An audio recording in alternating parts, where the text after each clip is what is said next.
इनका प्रवेश ही नहीं है, वो महासुख प्रभु के आश्रित, प्रभु के निरंतर चिंतन परायण उपासक को प्राप्त होता है।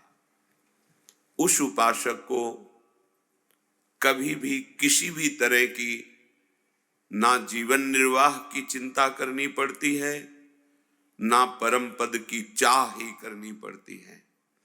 जैसे पिता की संपत्ति पर पुत्र का स्वयं अधिकार हो जाता है, ऐसे भगवदाश्रित अनन्य चिंतन परायण, सुख दुख को समान भाव से सहने वाला उपासक परम पद का अधिकारी स्वयं हो जाता है।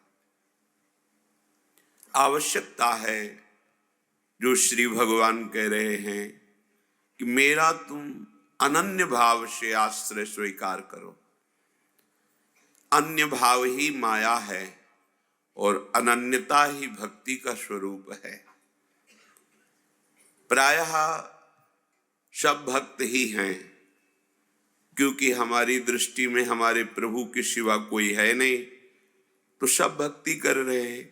कोई विषय की, कोई पुत्र परिवार की, कोई धन की, कोई मान प्रतिष्ठा की।